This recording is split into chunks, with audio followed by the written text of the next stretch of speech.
안녕하십니까 새삼학교 성도 여러분. 5월 17일 수요 공부를 시작하겠습니다.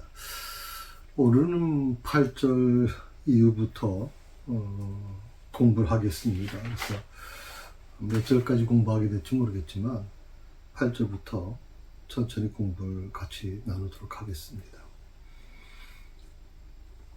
오늘 말씀을 한번 보실까요? 8절에 있는 말씀. 같이 성경 말씀 읽어봅시다. 내가 아브라함과 이삭과 야곱에게 주기로 맹세한 땅으로 너희를 인도하고 그 땅을 너희에게 주어 기업을 삼게 하리라. 나는 여호와라 하셨다 하라. 맹세하고, 여기서 맹세한 땅으로 하는 말은 이게 문자적으로 보면 이제 손을 들어 올린다는 뜻이에요. 손을 들어 올린다.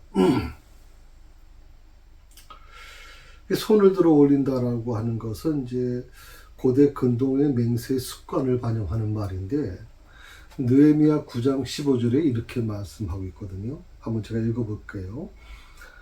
주께서 옛적에 손을 들어 맹세하시고 주시겠다고 약속한 땅이라고 하는 표현이 나와요. 그러니까 주님께서 옛적에 손을 들어 맹세하셨다.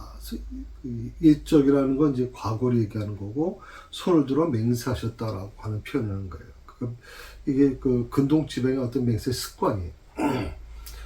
그 이스라엘만이 아니라 당시의 근동 지방의 어떤 그런 습관이기 때문에 어떤 부분에서는 이 그 근동 지방의 맹세 습관은 우리처럼 무슨 서류 작성도 하는 것도 아니에요. 그럼에도 불구하고 그들의 이 맹세에 대한 이 부분은 굉장히 중요하게 생각을 했습니다.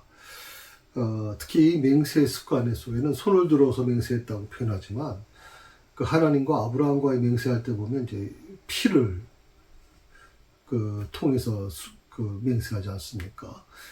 그래서 그 피의 맹세는 둘 중에 하나가 이 맹세를 어기게 되면, 약속을 어기게 되면 죽음으로 그걸 갚는다라고 하는 뜻이거든요. 근동 지방의 이 맹세라고 하는 것은 굉장히 중요하죠. 요즘에 뭐 문서로 되어 있는데도 불구하고 꺼핏하면 다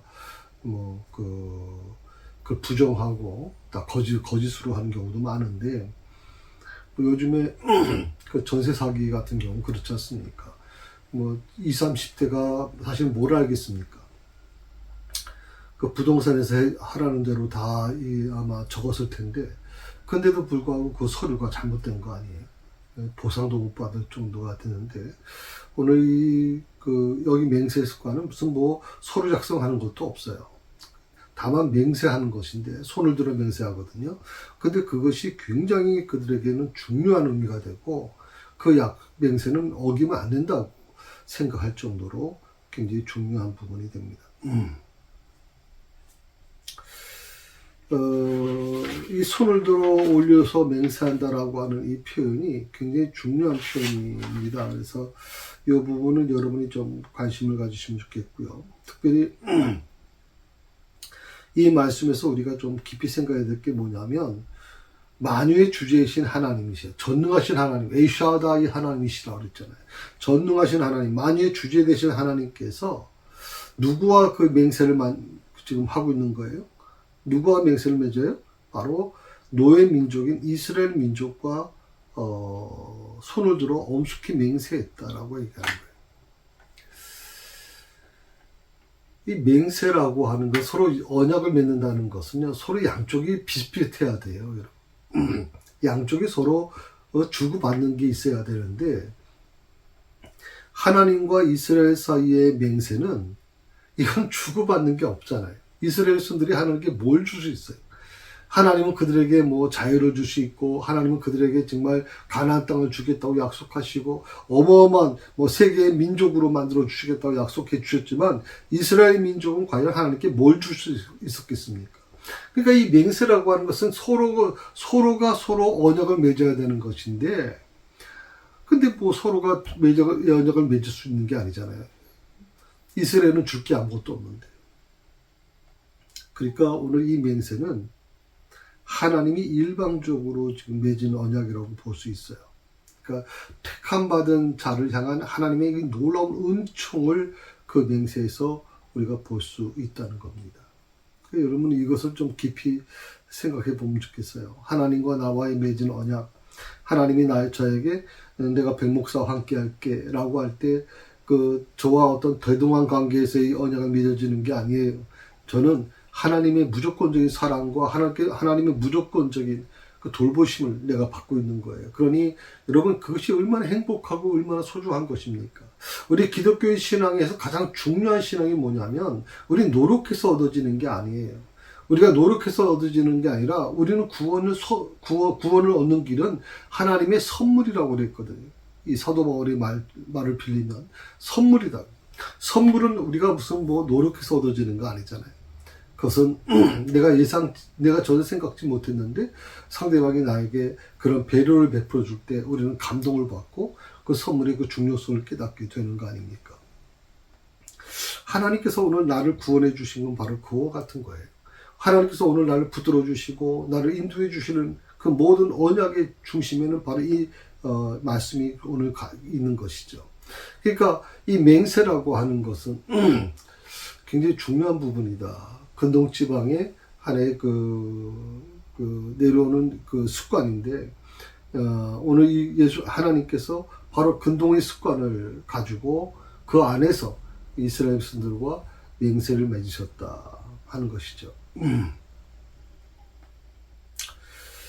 그 9절의 말씀을 한번 보시게 되면, 한번 9절 한번 보실까요? 한번. 예, 같이 있습니다. 모세와 이와 같이 이스라엘 자손에게 전하나 그들이 마음의 상함과 가혹한 노역으로 말미암아 모세의 말을 듣지 아니하였더라. 모세의 말을 듣지 않았다. 그들의 마음의 상함, 마음이 상했다라고 하는 표현을 쓰고 있어요.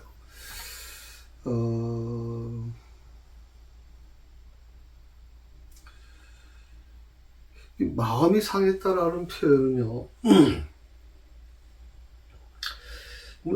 마음이라고 하는 말은 우리가 보통 마음이라고 표현을 하고 보통 그렇게 표현하면 마음 또 혼, 영 이렇게 표현을 하는데 이 마음이라고 하는 것을 우리가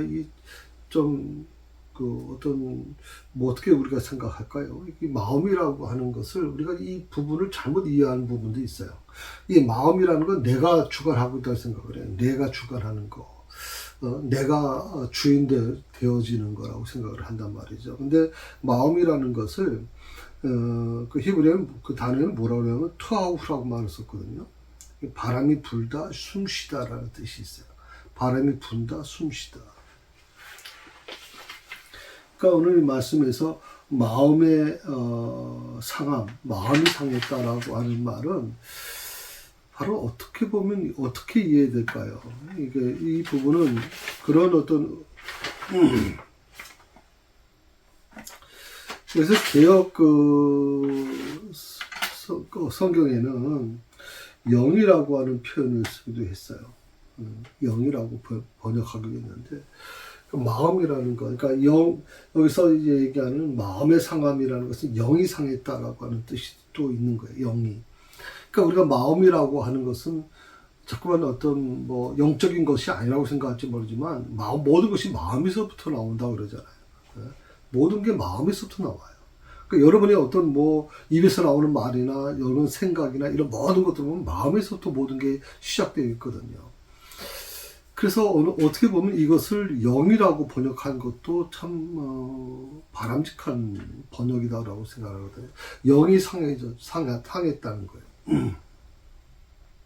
그러니까 단순히 기분이 상했다라고 하는 게 아니에요. 전 인격을 나타내는 말이거든요. 전 인격.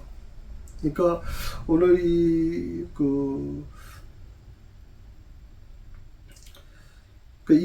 모세가 이제 이스라엘 자손들에게 하나님의 말씀을 대언했는데, 이스라엘 백성들이 어떻게 해요? 마음이 상했다는 거예요. 그러니까 저들이 모든 인격적인 영적인 것이 이미 상해버렸다는 거예요. 그 이유가 뭐냐면 이제 가혹한 노역으로 말미암아 그렇게 됐다는 거거든요.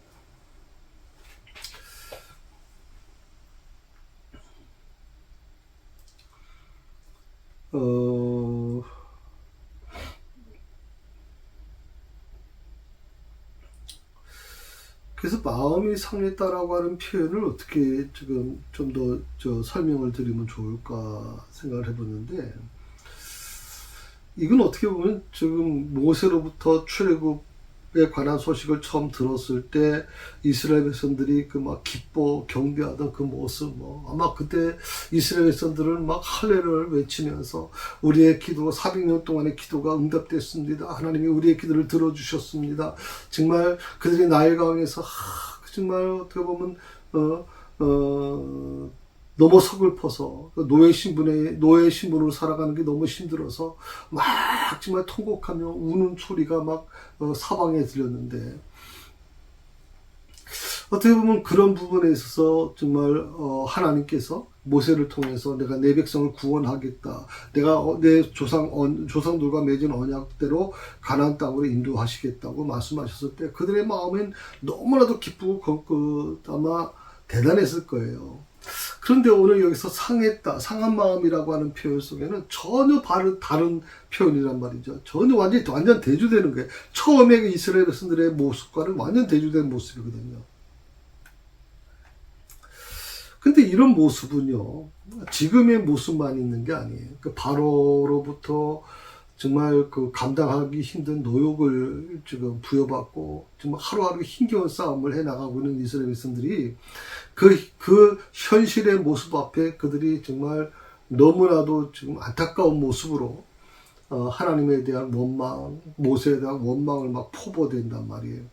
그런데 이런 이스라엘 백성들의 그 모습은 출애굽 내내, 광야 생활 내내 계속 이것이 재현되고 있어요. 이게 문제예요. 그러니까 이스라엘 백성들이 그때만 바로가 고욕을 줘서 오히려 그것 때문에 지금 자신들이 너무 고통스러우니까 그것만 가지고 얘기하는 게 아니에요. 그때만 문제가 됐다면 문제가 아닌데, 그 이후에 출애굽 이후에 광야의 그 여정에서도 똑같이 이런 일들이 재현되고 있단 말이죠. 바로 그게 문제예요. 그게 문제란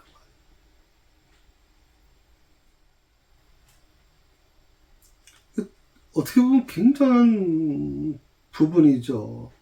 이런 부분들이. 그래서 그들의 마음 상함과 가혹한 모욕이라고, 혹독한, 가혹하다고 얘기하거든요. 그러니까 잔인하다 할 정도. 그러니까 바로가 애굽의 관리들에게 내린 명령은 굉장히 가혹한 명령이었어요. 그래서 이스라엘 백성들을 아주 가혹하게 대하라는 거거든요. 지난번 말씀드린 것처럼 채찍에도 끝에 납덩어리라든지 무슨 바대 조개라든지 이런 어떤 그런 것들이 달려 있어서 단순히 어떤 그런 채찍에 맞는 것만이 아니죠. 살점이 막 떨어져 나갈 정도로 아주 고통을 주는 부분이란 말이죠.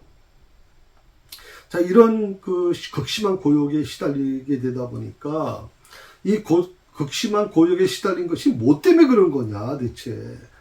바로 그 이스라엘 백성들의 불순종 때문에 나온 거 아니에요. 불순종이 하나의 원인을 제공해 줬거든요. 근데 이스라엘 백성들은 자기 자신들이 어떤 불순종했다고 생각은 안 하는 거예요. 그러니까 불순종에 대한 부분보다는 하나님께서 약속을 지키지 않았다라고 생각하는 거고, 모세가 너가 더 오히려 우리를 힘들게 만들고 있다고 그렇게 지금 몰아가고 있는 거예요. 가장 그 중요한 부분 바로 그 부분이에요. 가장 근본적인 원인은 다른 거 아니죠. 고난의 의미를 깨닫지 못하는 이 영적 무지개에 있다고 생각을 합니다. 어려움을 겪으면요, 좋아할 사람이 누가 있어요? 어려움을 겪으면 기뻐할 사람이 누가 있어요? 다 어렵습니다. 목사인 저도 어려움을 겪게 되면 힘들어요. 저도 지금 건강과 싸우고 있어요. 질병과 싸우고 있거든요. 굉장히 하루하루 힘겨운 싸움을 제가 해나가고 있거든요. 그런데 이런 부분들에 대해서 이런 부분에 대해서 나는 고난을 겪으면서 난 감사합니다, 행복합니다라고 얘기할 사람들이 그렇게 많지 않아요. 근데 이 고난을 통해서 뭐 갑자기 내가 하던 뭐 사업체가 잘못되고 장사가 잘못되고 갑자기 뭐 경제적인 어려움이 찾아오고 또 멀쩡하던 우리 자녀가 또 뭐 말썽을 일으키고 수없이 많은 일들이 우리 삶에 많이 돌아가고 있잖아요. 그런 고난이 찾아왔을 때 그 고난의 의미를 우리가 깨달고 이것이 무엇을 의미하는 것일까? 하나님께서 이 고난을 주시는 이유가 뭘까? 왜 나에게 이런 고난을 주셨을까? 그 의미를 찾아야 돼요. 그 의미를 찾아내지 못하면, 그걸 깨닫지 못하는 걸 뭐라고 표현하면 영적 무지라고 해요. 영적 무지. 그러니까 영적 무지의 모습에 빠지게 되면 이건 도움이 안 돼요, 여러분. 고난을 겪어도 고난이 내게 유익이 돼야 되는데 고난이 유익이 되는 게 아니에요. 그러니까 참 어떻게 보면 불행하다고 생각할 수밖에 없어요. 오늘 이스라엘 백성들이 마음이 상함과 가혹한 노역이라 그래요. 가혹한 노역. 그러니까 마음이 상했다라고 하는 표현을 계속 그마저번에 말씀을 드리지만 자신의 생각과 달라진 모습, 환경이 달라졌다는 것에 대해서 아주 그들의 마음속에서 상한 마음이 일어났다. 그렇게 말씀드렸잖아요.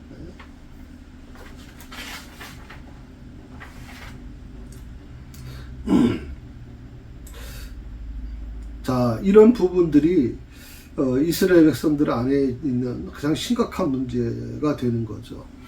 그러니까 하나님께서 이스라엘 백성들이 애굽에서 나왔던 사람들 대부분 다 광야에서 죽게 됩니다.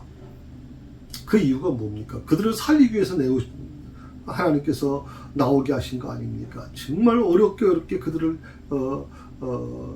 이제 애굽에 탈주시켰는데 그 광야 40년 동안 대부분 사람들이 죽어요. 그 광야에서 태어난 사람들 아니고서는 극히 적은 수 외에는 모세라든지 뭐 여호수아라든지 몇 명 있겠지만 대부분이 다 그 광야에서 죽게 됩니다. 그 이유가 뭐냐면 불신이거든요. 불순종이거든요. 그럼 그렇게 광야에서 그들이 죽게 된 이유가 뭐냐면 바로 그런 부분이라면 교회는 그들이 광야에서 어떤 문제가 일어났을 때 그 문제를 통해서 과정을 통해서 그들이 영적 좀 회복하는 모습이 나타나야 되는데 전혀 그런 모습이 나타나고 있지는 않는 거예요. 계속 반복되고 있는 거예요. 반복되고 있어요. 이게 바로 심각한 문제예요. 그러니까 아까 조금 전에 말씀을 드렸지만 이스라엘 백성들의 이런 모습은요. 처음에는 막 기뻐가지고 그냥 날아갈 것 같았죠. 날아갈 것 같았어요. 오직 뭐 할렐루야 찬양하고 경배합니다. 모든 게 좋을 땐 그랬어요. 그런데 갑자기 어려움이 부딪히니까 어떻게 됩니까? 갑자기 원망하고 하나님을 향한 원망, 모세를 향한 원망, 온통 그 원망이 입에 달고 살고 있거든요. 근데 이런 것들이 출애굽 이후에 내내 40년 동안 계속 광야에서 반복되고 있는 거예요. 그러니까 하나님께서 왜 한 4, 5일길이면 갈 수 있는 그 길을 40년을 그 광야에서 머물게 했는가? 그건 그들의 습관들, 오랫동안 맺어진 습관, 오랫동안 그들의 몸에 배어진 습관을 어떻게 하면 습관을 끌어낼 수 있을까? 습관을 고칠 수 있을까? 하는 부분에 하나님은 집중하고 있다라고 하는 거예요.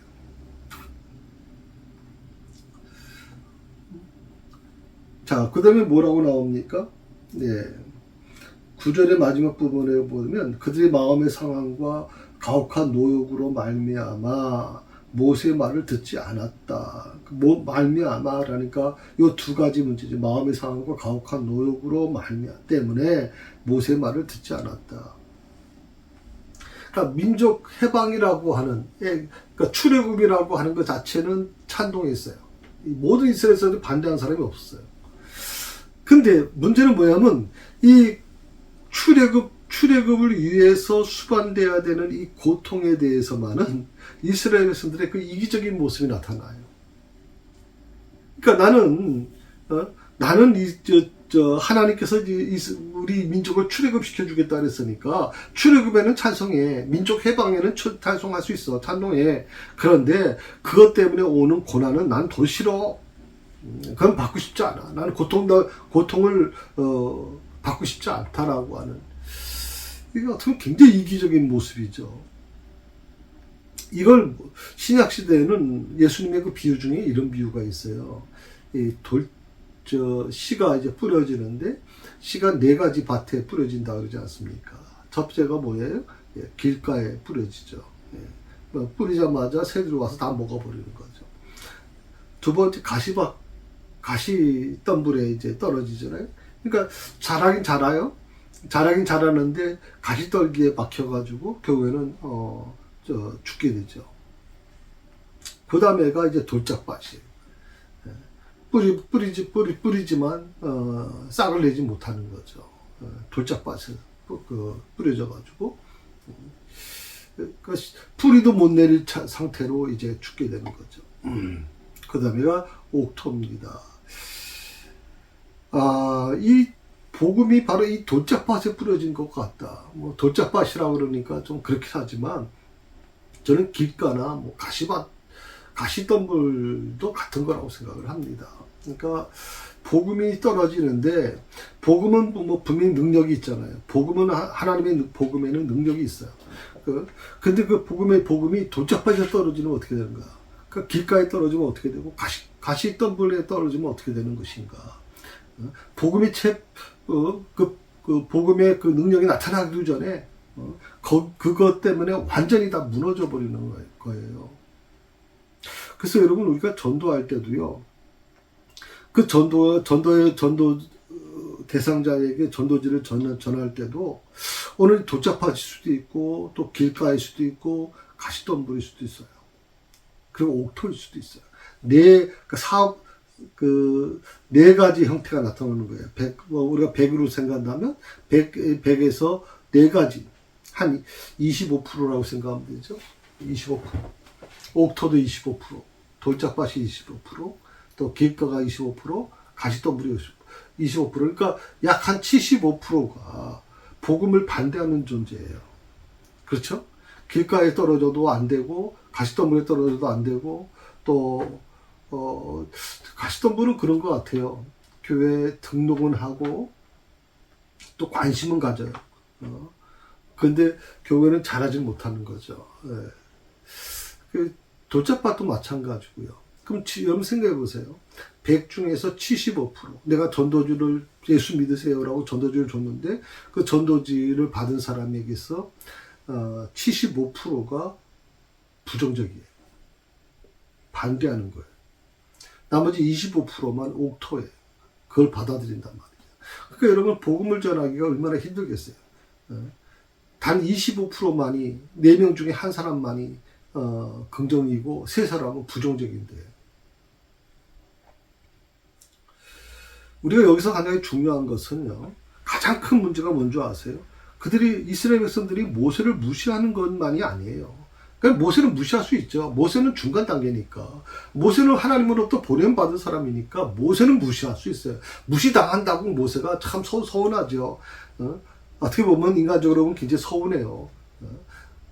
내가 뭐 가겠다고 해서 온 것도 아니고, 내가 무슨 명예를 위해서 온 것도 아니고, 하나님이 보내서 왔는데, 너희를 구원해내려고 하나님이 나를 보내서 왔는데, 근데 완전히 이스라엘 백성들은 모세를 완전히 뭐 정말 무시하잖아요. 지금 무시하고 협박하고 원망하고 모든 원망을 다 쏟아붓고 있잖아요. 문제는 모세는 무시할 수 있는데 모세에 대해서는 뭐라고 해도 뭐라고 할 수 있어요. 여러분이 목사에 대해서 뭐라고 하는 건 괜찮아요. 뭐라고 그럴 수 있죠. 저도 사람인데. 그렇지만 모세를 이스라엘 백성들에게 그들에게 보내신 그 하나님의 계획과 권위를 우습게 여겨서는 안 되는 거거든요. 그런데 이스라엘 백성들은요, 바로 이 모세를 자신들에게 보내신 그 하나님의 계획과 권위를 우습게 여겼어요. 저는 이것이 굉장히 심각한 문제라고 생각해요. 모세에 대한 원망은 그럴 수 있다 그러지만, 모세를 비난하고 모세를 모세에게 대적하는 건 그럴 수 있지만, 모세를 보내신 하나님의 계획과 권위를 우습게 여기는 것은 절대 해서는 안 되는 일이에요. 저는 우리 성도님들이요, 뭐 목사에 대해서 뭐라 하는 거 그럴 수 있다고 생각해요. 그러나 제가 하나님의 말씀을 들고 말씀 하나님께서 나를 이 부족하지만 백임원 목사의 입을 통해서 하나님의 말씀을 증거하는 것인데, 증거하는 것이라면 하나님의 말씀에 대해서 우습게 생각하는 것은 굉장히 저는 위험한 생각이라고 생각해요. 굉장히 어리석은 일이고. 그래서 야고보 사도는 이렇게 얘기합니다. 야고보서 1장 20절에서 사람의 성내는 것이 하나님의 의를 이루지 못하는 것이다 라고 경고하겠어요.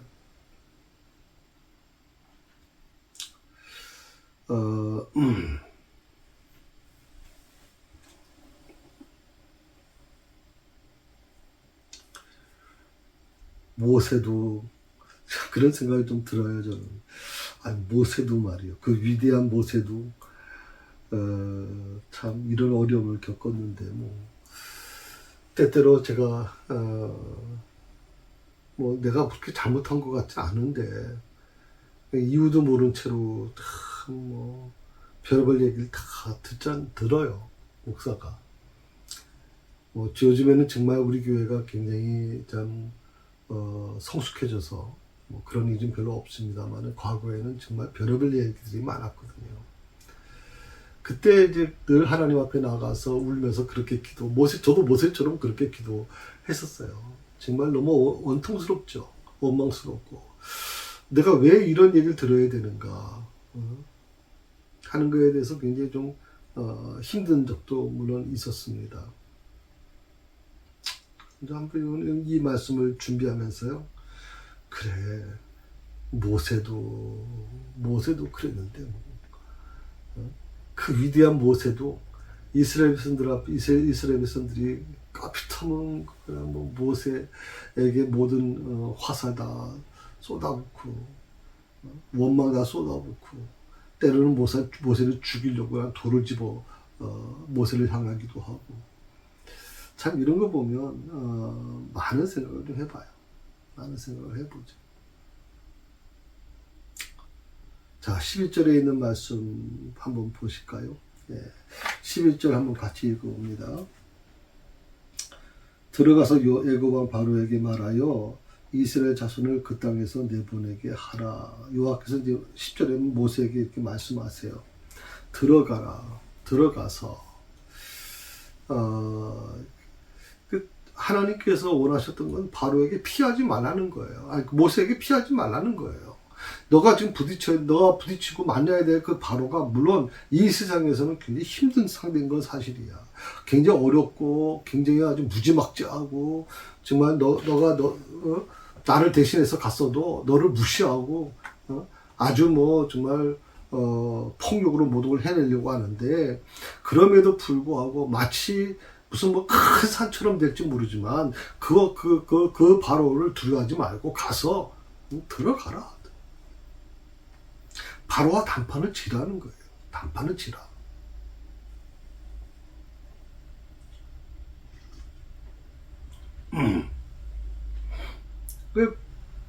이 들어가서라고 하는 이 말에는 마치 전투에 임하듯이 비장한 각오와 담대한 심령으로 바로와 더불어談판하라는 거예요.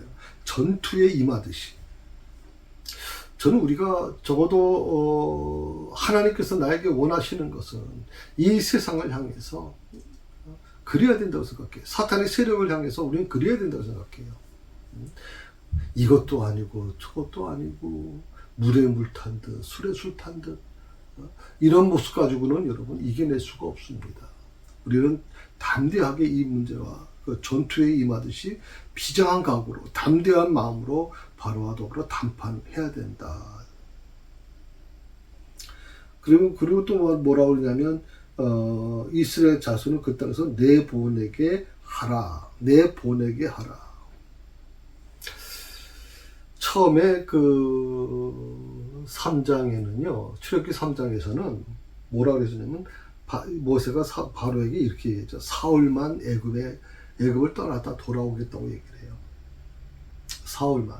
그 사흘길 동안 가서 이제 우리가 제사를 드리고 그리고 다시 돌아오겠습니다. 그걸 허락해 달라는 거였거든요. 그 처음 요구가 바로 그건데, 그 처음 요구보다 너무나 엄청나게 지금 진전되고 있는 거예요. 어떻게 진전됩니까? 이제는 아주 드러내게, 적나라하게 내 민족을 타주시키겠다고 선포해라는 거예요. 이스라엘 백성들이 애굽에서 이제 나갈 거다. 내보내라 라고 얘기하는 거예요. 3일만 4일 만에 돌아오겠다는 게 아니에요. 그런 약속 없어요. 내보내라고 하는 거예요. 이게 참 여러분 기가 막히잖아요. 바로 입장에서는 정말 땅 치고 하늘 치는 거예요. 땅 치고 막 하늘을 원망할 수밖에 없는 거지. 아니 사흘기도 허락하지 않았는데 무슨 내보내라고 하는 게 무슨 말인가.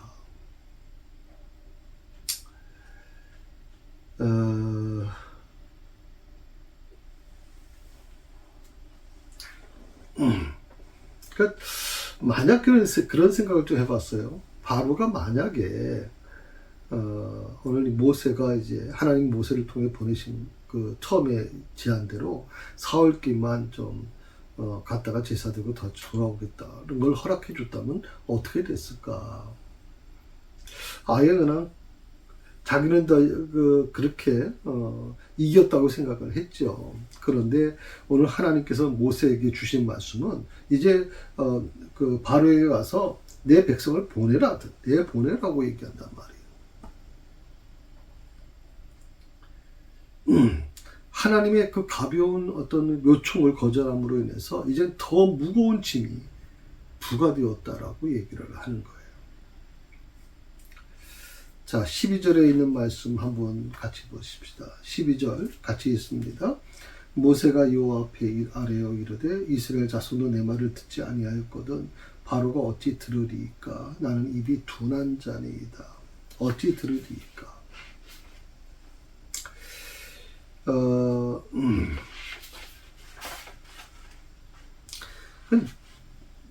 모세가 생각할 때는 바로가 지금 기세가 등등하잖아요. 기세가 등등한 이 바로에게 어떻게 그 바로가 이 노골적인 요구를 들어주겠습니까? 사흘기도 허락 안 해줬는데, 사흘기도 허락 안 해주고 더 이스라엘을 지금 핍박하고 있는데, 아니 내 백성을 내보내라고 하면 이게 대체 말이 되냐라고 생각하는 거죠. 인간적인 의구심이 담겨져 있는 표현이에요. 이 표현을 써보면 어찌 들으리까? 어찌 들으리까?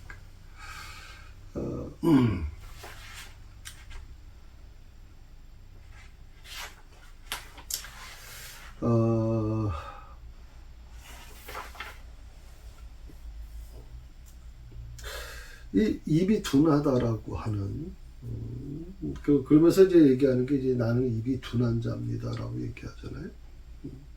입이 둔하다라고 하는 이 표현은요. 할례 받지 못한 입술을 가졌다는 말이에요. 원래 의미에는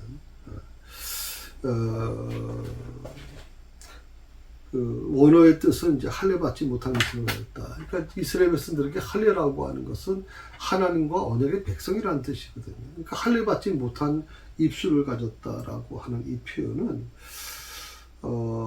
굉장히 중요한 표현이죠. 할례 받지 못했다. 내 입술이 할례 받지 못했다. 말에 익숙치 못했다라고 하는 뜻인데, 참 이게 재밌는 표현인 건 사실이에요. 그러니까 할례 받지 못했다라고 하는 표현이 이와 비슷한 표현으로 한 두 가지가 더 있어요. 그게 뭐냐면 할례 받지 못한 귀다. 할례 받지 못한 귀다. 이게 레위기서 6장 10절에 이제 보게 되면 에레미야서 6장 10절에 보게 되면 할례 받지 못한 귀에 대해서 나와요. 그 내용이 이런 겁니다. 그 귀가 할례 받지 못함으로 듣지 못하는도다. 그 귀가 할례 받지 못함으로.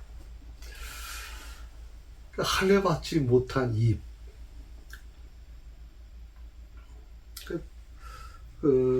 모세는 이제 그렇게 내가 내 입이 둔한 자입니다라고 하는 고백에는 나는 할례 받지 못한 자입니다라고 하는 거거든요. 나는 할례 받지 못한 자입니다. 할례받지 못한 입이다, 입술이다, 무능한 입술이다라고 하는 뜻인데, 그 레위기 26장에 보면 할례받지 못한 마음이라는 표현이 또 나와요. 성경 구절을 보게 되면 할례받지 아니한 그들의 마음이 낮아져서라고 하는 표현. 할례받지 아니한 그들의 마음. 할례받는다, 할례받지 못했다라고 하는 표현이 레위기에서도 나오고 또 에레미야에서도 나오거든요. 그러니까 어떻게 보면 모세의 이런 고백을 한번 생각해 보면 이거에 뭐 좀 겸손의 차원이냐, 할례받지 못한 입술이다. 나는 입이 둔한 자입니다. 할례받지 못한 입술입니다.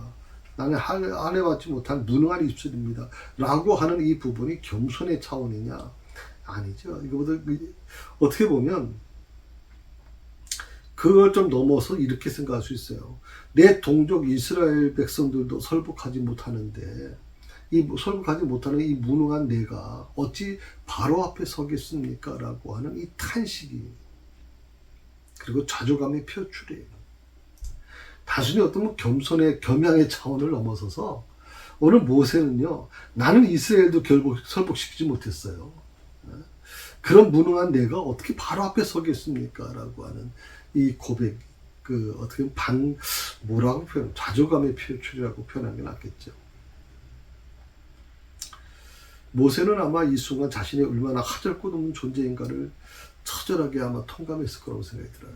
내가 얼마나 하잘것없는 존재인가. 불과 40년 전에만 해도 왕궁에서 후계자를 자리 놓고 서로 대결하던 왕자들 아닙니까? 그런데 지금 40년이 지난 지금 바로 앞에 선 이 모세 자신은 어떻게 보면 하나님이 보내셨다고 얘기하면서도 어떻게 보면 이 세상의 모든 권력을 쥐고 있는 이 바로 앞에서 자신의 어떤 무능한 모습을 보게 됐을 거예요. 바로가 자기 말을 들어먹지도 않고 더나 이스라엘 백성들을 혹독하게 가혹하게 그렇게 대하면서 이스라엘 백성들이 오히려 자신을 향해서 막 지금 원망하는 모습을 듣다 보니까 모세의 입장에서는 참 기가 막힐 수밖에 없겠죠.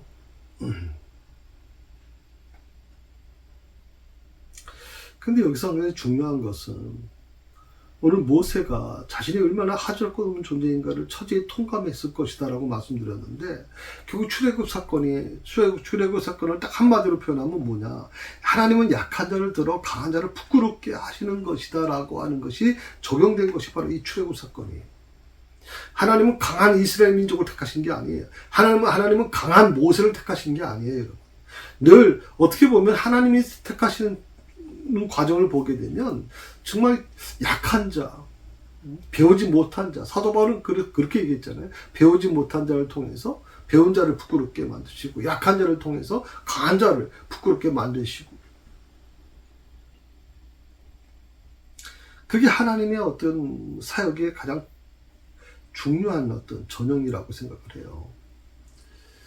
그러니까 여러분이 항상 우리가 생각해야 될 게 뭐냐면, 나는 부족한 게 많아서, 나는 이렇게 아까 지난주에도 말씀드렸잖아요. 학벌도 부족하고, 나는 건강도 안 좋고, 나는 요즘에 경제적인 것도 어렵고, 이렇게 여러 가지 여러분이 부족하다는 것을 자꾸만 인식하게 되면 그것 때문에 하나님의 일을 하는데 그 거림돌이 된다라고 생각하는 분들이 계시는데, 오늘 이 출애굽 사건을 한번 여러분 자신에게 적용해 보세요.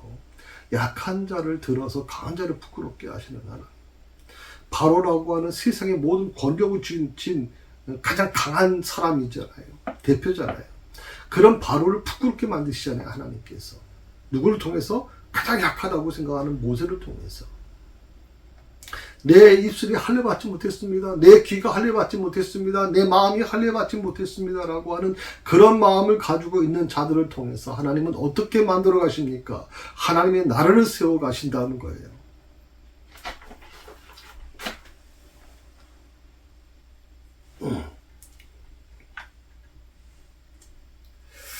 모세는요, 여전히 힘과 용기를 가지지 못하고 있어요. 그런데 모세가 완전하게 하나님의 뜻을 이해하고, 그리고 그 하나님의 뜻을 받아들여서 담대한 모습으로 주의 뜻을 이루려고 하는 그런 준비된 상태가 아니고 아직도 여전히 힘과 용기를 가지지 못하고 아직도 마음속에는 불신이 있고 아직도 마음속에는 두려움이 존재하고 있는 이 모세에게 하나님께서 말씀을 하신다는 거예요. 이런 모세와 아론에게 하나님께서 말씀을 하셨다. 그 다음에 이렇게 힘과 용기를 가지지 못하고 있는 이 모세와 아론에게 이스라엘 자손들과 애굽 왕 바로에게 명을 전하게 하셨어요. 명을 전하게 하셨어요. 저는 이게 굉장히 중요하다고 생각을 해요. 조금 전에 말씀드린 것처럼 완전하기 때문에 그런 능력을 갖고 있기 때문에 아니에요, 여러분. 그런 능력이 없음에도 불구하고 그렇게 어떻게 보면 용기도 가지지 못하고 계속 자기 자신에 대한 어떤 자책감에 빠져가지고 절망에 빠져있는 이 모세. 그럼에도 불구하고 하나님께서는 모세와 아론에게 말씀하시고 그들로 하여금 이스라엘 자손들과 애굽 왕 바로에게 명을 전하게 하셨고, 그리고 그들로 하여금 이 모세와 아론으로 하여금 애굽 땅에서 이스라엘 백성들을 인도하여 내게 하셨다. 세 가지 이해가시겠죠? 하나님께서 모세와 아론에게 말씀하셨다. 그건 모세와 아론이 다 완전히 준비된 상태가 아니라 굉장히 부족한 상태고 굉장히 믿음이 약해졌던 상태인데도 불구하고 하나님은 모세와 아론에게 말씀하셨다. 그리고 모세와 아론으로 하여금 이스라엘 자손들과 애굽 왕 바로에게 명을 전하게 하셨다. 그리고 세 번째로 이스라엘 백성들을 애굽 땅에서 인도하여 내게 하셨다. 누구에게? 바로 준비되지 못한 아직도 연약한 모세와 아론을 통해서 그 일을 하셨다는 거예요. 이 과정은 많이 어려울 수밖에 없어요. 이 과정은 하나님도 그걸 아셨을 거라고 생각해요. 그런데 과정은 비록 어려웠지만 하나님의 뜻하는 바가 어떻게 됐어요? 결국 다 이루어지셨다. 다 이루어졌더라고요. 과정은 어렵다. 그러니까 우리가 과정이 어렵다는 것이 무슨 하나님의 응답이 아니라고 생각하는 분들이 있어요. 과정이 어렵다. 과정에 대한 우리는 어떻게 훈련받았냐면 과정보다는 결과에 대한 부분에 대해서 많이 훈련받았어요. 결과가 좋아야 되고 결과가 좋으면 또 그것이 하나님의 뜻이고 하나님이 함께 하신 것이 증거고 이것을 통해서 우리는 간증을 하고 또 간증하신 분들의 그 받은 복을 나에게도 임하기를 원하고 우리 거기 그렇게 이제 익숙해져 있단 말이죠. 그런데 하나님의 뜻이 이루어지는 것은 하루아침에 이루어지는 게 아니에요. 그래서 과정이라는 게 굉장히 중요하다고 생각합니다.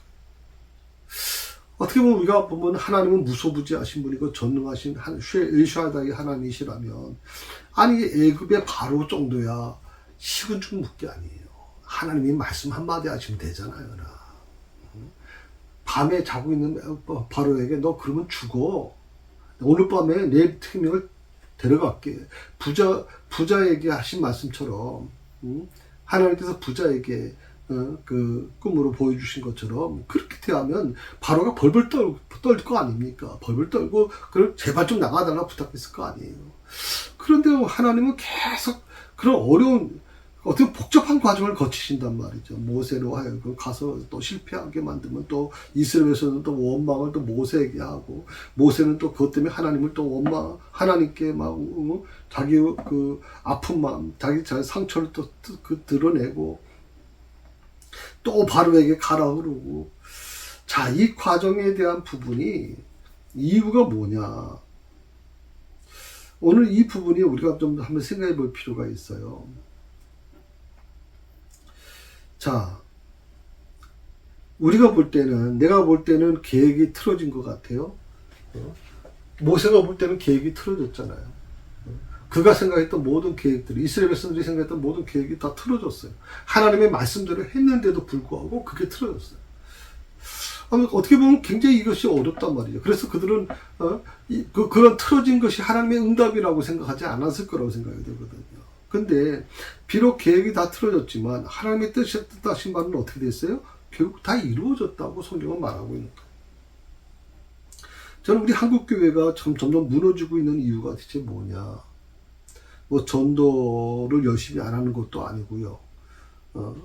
뭐 또 성역 공부를 열심히 안 하는 것도 아니고 예배도 제일 많이 드리고 기도도 열심히 하고 뭐 하여튼 열심히 하고 있는 건 사실인데 왜 한국 교회가 점점 무너지고 있느냐 대체. 그 이유는 저는 과정보다는 결과를 중요시했기 때문에 그래요.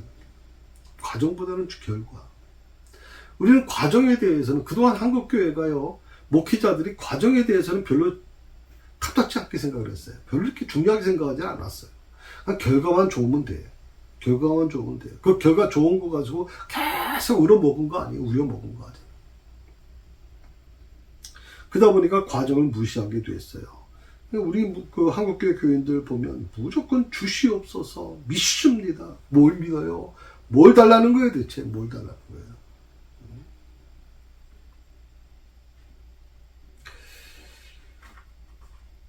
잠언서 3장 30장에 보게 되면 이런 말씀이 있어요. 부하게도 마시고 가난하게도 하지 마옵소서. 부하게 되면 내가 하나님을 모른다 할까 두렵습니다. 너무 가난하면요. 너무 가난하면 도둑질하여 내 하나님의 이름을 욕되게 할까 봐 두렵습니다. 가난하는데 먹을 게 없는데 어떡하겠어요? 먹을 게 없는데 그냥 굶어 죽어요. 결국 도둑질하게 된단 말이죠. 남의 물건에 손 대게 되잖아요.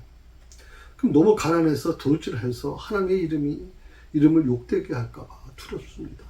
오늘 이 고백은 참, 저는 이 잠언서 30장에 있는 고백이 참 대단한 고백이에요. 부하기도 하지 마시고 가난하기도 하지 마십시오. 하지 마옵소서. 부하게 되면 내가 하나님을 모른다 할까 봐 두렵습니다. 참 어려울 때는 정말 하나님을 붙들고 하나님을 의지하고 하나님 없이는 못 살겠습니다. 그렇게 기도하던 내가 좀 어느 정도 경제적으로 좋아지고 모든 것이 다 만사 형통하다 보니까 점점 좀 세상 쪽으로 나가게 되잖아요. 기도의 횟수가 줄어들고, 그 다음에 뭐 말씀 보는 게 줄어들고, 예배 드리는 게 점점 줄어들고. 저는 우리 성도들한테도 주일날 헌금 기도할 때도 그러잖아요. 너무 가난하게 하지 마시옵소서 하나님.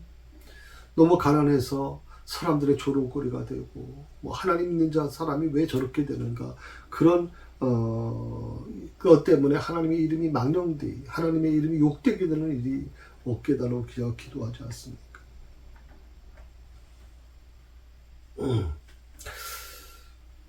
보통 일확천금이라고 얘기하면요, 보통 뭐 우리나라에서 일확천금이라는 게 뭐가 있을까요? 요즘에 보면 우리나라가 정말 전 세계 유명한 외제차는 다 들어와 있어요. 또 제일 많이 팔려요.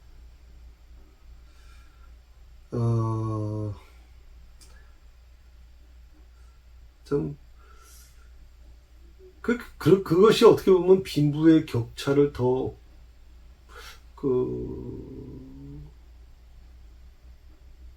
드러내는 것이 아닌가 생각도 해봐요. 그건 뭐 특히 젊은 사람들 중에 좀 돈을 모을 생각은 안 하고 하여튼 벌어서 전부 다 자동차, 외제차 그 할부금을 붓는 렌탈비죠. 할부금보다 렌탈비를 붓는 일들이 대부분이잖아요. 그러면 참 안타깝죠. 왜 그렇게 살아야 되는가? 결국 일확천금이라는 게 뭐예요? 결국 사람들은요, 오직 돈이 우상이 되어 있어요. 돈만 있으면 뭐든지 할 수 있다고 생각하는 거예요. 돈만 있으면. 그래서 뭐 일반적으로 직장 다니서는 안 되니까 사업을 해도 또 웬만한 사업해가면 또 안 되잖아요. 그러다 보니까 자꾸만 로또 복권에 관심을 기웃거리게 되고, 또 아파트, 또 부동산, 또 요즘엔 또 코인, 주식, 점점 그런데 지금 온통 초점이 거기에 맞춰져 있어요. 특히 젊은 분들일수록 그런 재테크가 굉장히 중요하다고 생각하는 분들이 있어요. 물론 뭐 없는 것보다 있는 게 낫겠죠. 그런데 저는 오늘 아까 잠언서 30장에 있는 말씀대로 부유한 것이 부하게도 마시고 라고 하는 이 표현을 좀 말씀드리고 싶어요. 부하게 되면요, 하나님을 모른다 할까 두렵다. 그래서 하나님을 모르게 돼요. 모른다는 고백을 할 수밖에 없는 그런 삶이 되어버린단 말이에요. 그래서 점점 부끄러운 신앙인으로 전락하는 모습들을 보게 됩니다. 성도 여러분, 과정을 두려워하지 마십시오. 과정 없는 결과 없습니다.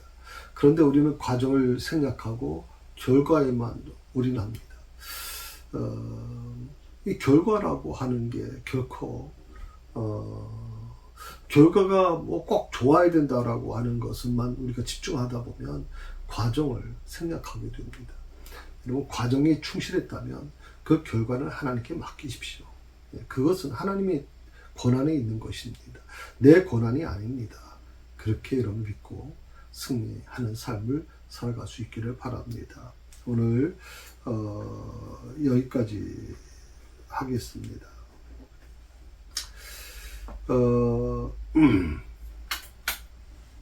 다른 것보다도 이번 오늘 말씀에는 그 부하게도 하지 마시고 가난하게도 하지 마시옵소서. 이 부분을 여러분 마음속에 좀 염두에 두시고 내가 어떻게 이 돈에 대해서 내가 어떤 마음을 가지고 살아갈 것인가 하는 것을 좀 정리하셨으면 좋겠다 생각이 들고요. 그리고 아까 전에 말씀드린 것처럼 4가지 그 밭이 있다고 말씀하셨잖아요. 예수님께서 주신 말씀처럼 4가지 밭, 뭐 길가, 뭐 또 돌짝밭, 가시밭길, 또 옥터.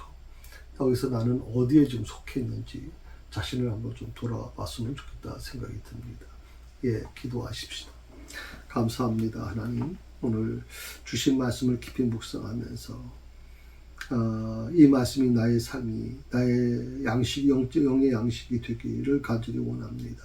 그래서 우리가 이 세상 살아가면서 하나님을 믿고 하나님을 의지하고 살아가는 자로서 어떻게 주의 뜻을 이루어갈지를 다시 한번 깊이 자신을 돌아보게 하시고 하나님의 뜻 안에서 온전히 다시 한번 온전히 하나님의 원하시는 것이 무엇인지 그것을 이루어가는 그런 우리 모습이 될 수 있도록 주여 인도해 주옵소서. 오늘도 승리케 하신 하나님께 감사와 영광을 돌리오며 예수님의 이름으로 기도드립니다.